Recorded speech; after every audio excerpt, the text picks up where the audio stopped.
I worked as a security guard for 8 years. Night shifts suited me. Fewer people.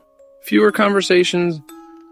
You're your own boss. Some people can't understand how you can walk around empty buildings all night without going crazy, but for me it's the opposite. Silence is good. Emptiness is predictable. I worked in the Harrison Avenue building for 4 of those 8 years.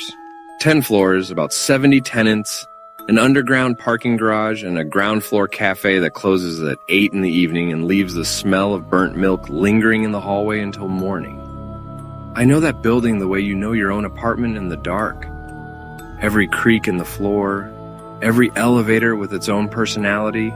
The third one from the left always opens 3 seconds late, like it's thinking about it. The 6th floor emptied out in March. The company that occupied it laid people off and left. Not gradually, all at once, over a single weekend. On Friday, there were about 40 people working up there. On Monday, I came in for my shift, went up to check, and it was completely empty. The furniture was still in place. Desks, chairs, a few filing cabinets, a coffee machine in the common area. As if people had stepped out for a smoke break and never came back. For the first few months, I checked the 6th floor the same way I checked every other floor. I'd open the stairwell door, sweep the hallway with my flashlight, then close it again. It was dark up there, smelled like dust, and something in the ventilation system hummed. A low, constant sound that at first I thought was the air conditioning from the floor below. Then, I stopped thinking about it. I saw the light under the door of Office 612 for the first time in early September. It was 2:47 in the morning. I was walking down the 6th floor corridor with my flashlight, and at the far end under the door marked 612, I noticed a thin strip of yellow light.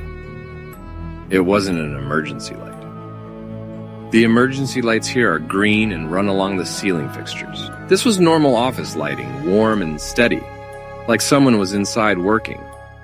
I stopped about 15 meters from the door. I stood there. I listened. Just the sound of the ventilation. I walked up, took the handle, and opened the door. The office was empty. The ceiling light was on, at full brightness.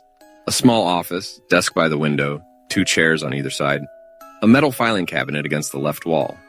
Blinds down. No one. I stepped inside, opened the attached bathroom door, and shined my light in. Empty. I checked under the desk. No one. I turned off the light, noted it in my report, and continued down the hallway. About 5 steps away, I smelled coffee, not stale coffee, not the kind that seeps into office walls over the years, but fresh, hot coffee. I stopped. Then I went back, reopened door 612, and turned the light back on. A white cup sat on the desk near the window. It hadn't been there a minute earlier. I was sure of it because I had deliberately scanned the entire length of the desk. Now it was right in the center, near the edge closest to the window. I leaned in without touching it. Black coffee inside, no sugar, a thin column of steam rising from the surface. I touched the outside of the cup. Warm. I took out my phone and photographed it. I logged the incident. Then I picked up the cup with a paper towel from my pocket and brought it down to the reception desk. I set it on the counter and sent a message to the building manager. He called in the morning and said it was probably one of the cleaning staff who got the wrong floor. They checked, verified all vendors, checked keycard logs. No one had been on the 6th floor. No sign of unauthorized entry. The following nights were quiet. No light. The office dark like the rest. I started to think it had just been someone random, or that I had somehow missed the cup on my first pass. It was an unpleasant thought. The idea that I'd missed something, but better than the alternative. 9 days later, the light in room 612 came on again, exactly at 2:47. I only noticed the timing because I had written it down both times, 2:47 the first night, 2:47 the second. I didn't know what to make of it, so I just waited by the door. I leaned against the hallway wall and stood there for about 5 minutes, listening. No footsteps inside, no voices. Just the steady light under the door. I opened it. Empty office. Light on. Cup on the desk, in the same spot by the window. I took it downstairs, I put it in the reception sink, filled it with water, and left it there until morning. In the morning, as I was leaving, I stopped by 612. The cup was on the desk. I stood in the doorway for a few seconds. Then I figured I must have mixed it up. Maybe I had put it there instead of in the sink. I picked it up, checked the logo, same insurance company, same lettering. I brought it back down and this time locked it in my desk drawer. I took a photo of the drawer, sent a second message to the building manager. No reply. The next night, at the start of my shift, I opened the drawer. Empty. I went up to the 6th floor.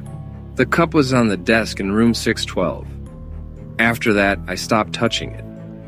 For several weeks, nothing new happened. The light in 612 came on every night at 2:47. I'd go and see the empty room and the cup, log it, and leave. The building manager stopped responding to my reports. The cleaning staff swore they'd never gone to the 6th floor.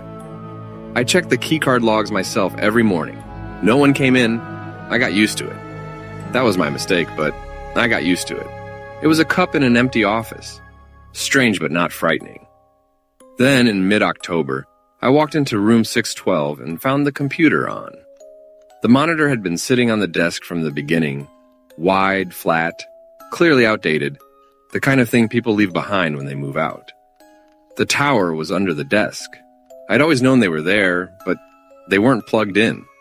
I had checked in the first few weeks, and just to be sure there weren't any stray power sources up there. No, now the screen was on, not in sleep mode, fully active, bright.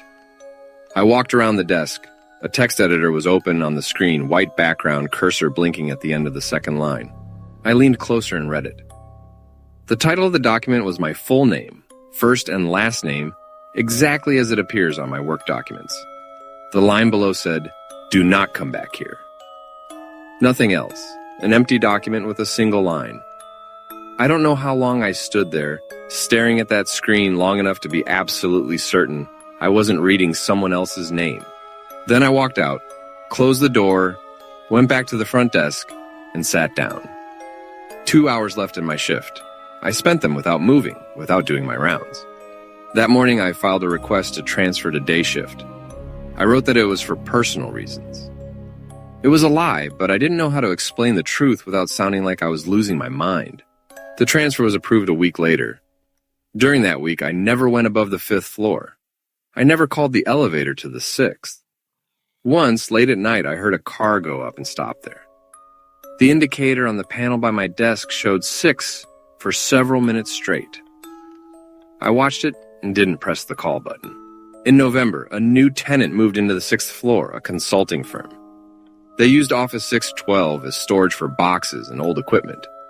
Most of the furniture was gone. The desk was empty. The computer, too, as far as I know.